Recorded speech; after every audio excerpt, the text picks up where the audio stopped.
윤석열 정부 외교도 그렇고 남북관계 이대로는 안 된다라는 건데 어떤 돌파구가 있을까요? 어떻게 하면은 남북관계 그나마 대화를 좀 시작할 수 있는 돌파구 어떻게 보십니까?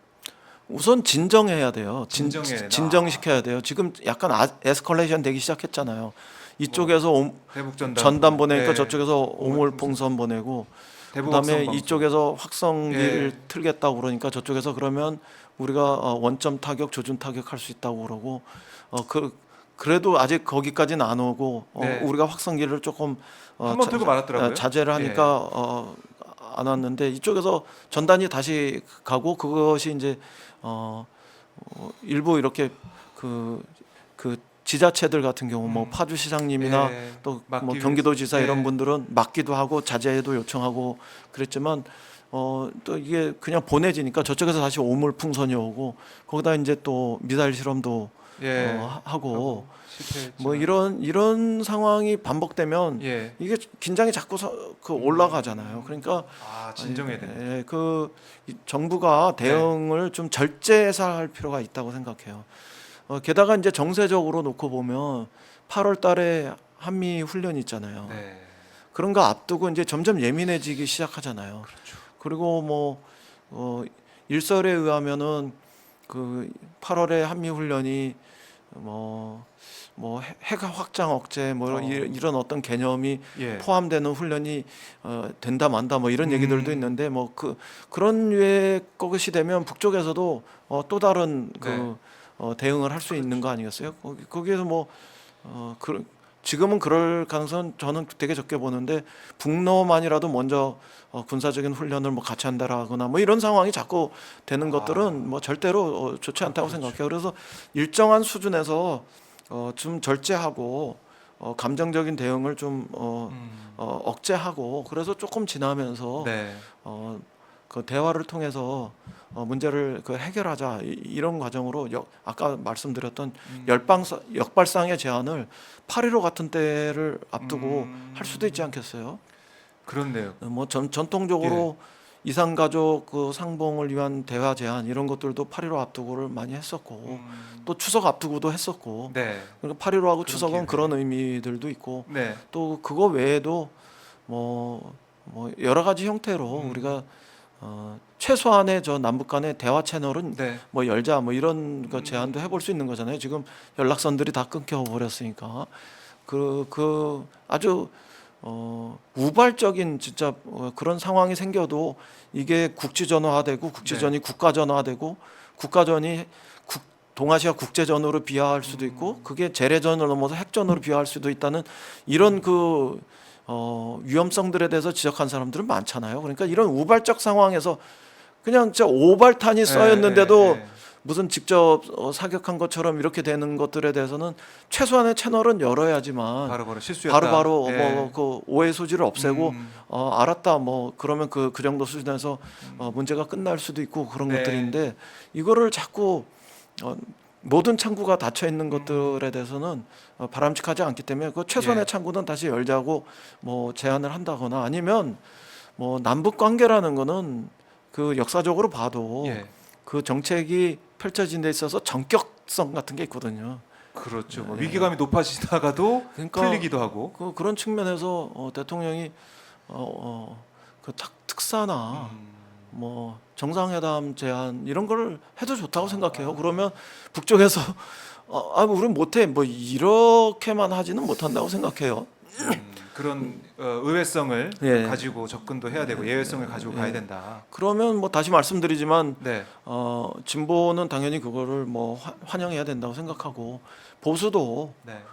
그것에 대해서 의심하면서 아하.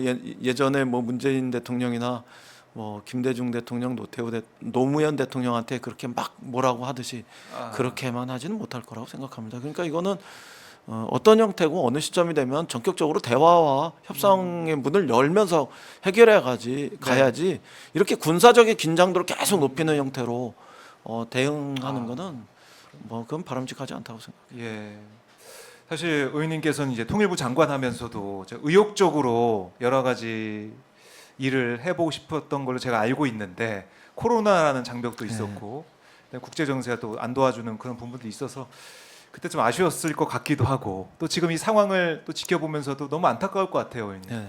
어떠십니까? 예, 저보고 누가 이렇게 네. 사고도 못 치고 나왔다고 그런 아쉬운 말씀도 하고 네. 그럽니다만 사실 그 시점에 대화를 복원하려고 엄청나게 했는데 그 현실적으로는 그냥 연락선을 네. 복원한 정도에서 끝났고 그래서 비대면 접촉을 할 수 있는 화상 그 대화 시스템을 만드는 데까지도 좀 나가보고 싶었는데 네. 그 코로나 상황에서 그거라도 좀 하고 싶었는데요. 어려웠죠. 어려운 상황이었습니다. 전체적으로 예. 북미 관계나 남북 관계가 제자리 걸음하는 과정에서 더 나가지 못했습니다. 근데 네. 또 그런 정치적이고 정부 간의 대화 채널 이런 것의 한계도 있었지만 민간 차원에서의 어떤 교류, 네. 왕래 이런 거라도 뭐 왕성하게 만들고 싶었는데 네. 그거는 뭐 코로나라는 제약이 너무 커서 그러니까요. 하지를 못했어요. 근데 예. 조금 지나면 저는 음. 그 코로나로 인해서 문을 닫았던 북이 네. 문을 여는 시점은 온다고 생각합니다. 뭐 부분적으로 중국이나 러시아하고 열고 있는 것으로 보이는데 네. 이게 이제 더 문을 열게 되면 예. 국제사회, 국제기구나 남쪽의 민간 뭐 이런 쪽에 문을 열 가능성이 있고 그러면 그때 우리 민간 종교, NGO 이런 단체의 역할들이 되게 중요해지고 또 국제사회 그 국제기구를 통한 네. 또 우회적인 협력의 노력 이런 것들도 되게 의미를 가진 시점이 올 거라고 생각해요. 네. 그런 시점에 정부가 발걸지 않았으면 좋겠어요. 아. 그건 이 정부도 인도주의 협력 이런 것들에 대해서는 언제든지 하겠다 이렇게 얘기했던 그렇죠. 걸 꼭 실천했으면 좋겠고요. 그렇게 해서 그 민간과 국제의 어떤 노력들 이런 네. 것들 협력들이 이렇게 쌓이면 아. 그게 마중물이 돼서 또 정부가 북쪽하고 정부 간의 대화를 할 때 네.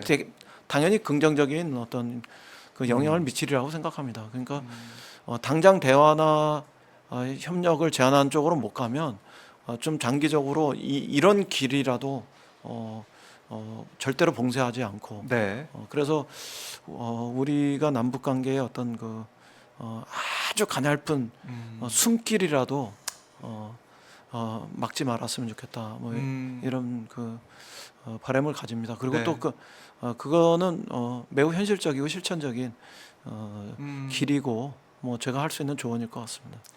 그러니까 이런 얘기를 계속 해야 될 것 같아요. 지금 상황이 한반도 긴장이 고조가 되다 보니까 뭐 대결 국면으로 가다 보니까 의원님이 하시는 말씀 이것도 잘 안 들려요. 지금 사실은 네. 언론에서 잘 보이지도 않고 이런 얘기를 들을 수 있는 공간이 없는데 오늘 오마이TV를 통해서 많은 분들이 공감하시고 고개를 끄덕이실 것 같아요.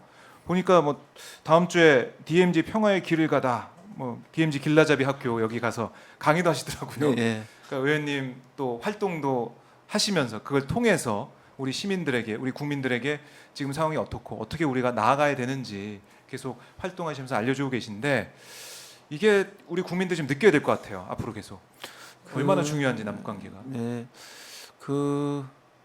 통일은 조금 천천히 가더라도 평화는 빠르게 만들고자 하는 대한민국 국민들의 네. 열망, 노력 이런 것들을 아주 다양한 형태로 저는 표출했으면 좋겠다고 생각을 해요. 네. 저같이 걷는 과정을 통해서 제가 뭐 일이 없어서 DMZ와 민통선 사이를 서성거리고 있겠습니까? 예. 이렇게 평화를 염원하는 정치인이 있다는 것도 알게 하고 또 자기가 있는 곳에서 이름은 통일 걷기, 네. 평화 걷기 이렇게 해서 만보기를 차고 걷는 사람들도 진짜 많이 늘어났으면 좋겠고 예. 그리고 기회가 되면 북쪽과의 그런 인도주의 협력 혹은 음. 개발 협력 이런 거를 하려는 민간이나 지방자치단체들 네. 이런 흐름들이 있으면 좋겠고 뭐 그런 거는 정부가 어떤 공작적 차원에서 의도를 가지고 그들이 이야기하는 불순한 의도를 가지고 하는 행위가 아니라는 것을 뭐 예.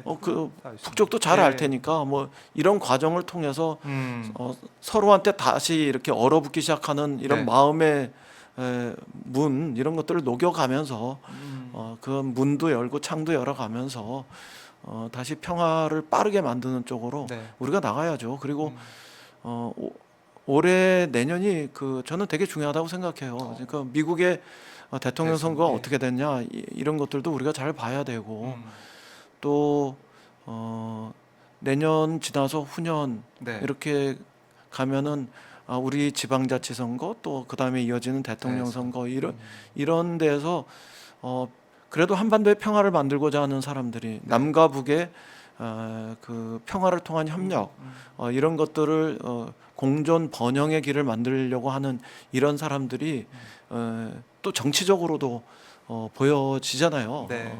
뭐 새로운 정권 교체 가능성 이런 것들도 높아질 수 있는 거고 그런 과정들을 통해서 그렇게 북중러와 한미일의 이런 대결을 통해 가지고 남북의 어떤 협력과 뭐 공존 번영의 길은 없는 것처럼 이렇게 이제 완전히 문 닫힌 것처럼 문 닫아놓고 생각해야 하는 것처럼 그렇게만 볼 필요는 없는 정세들이 이렇게 계속 발전돼 나갈 거거든요. 네.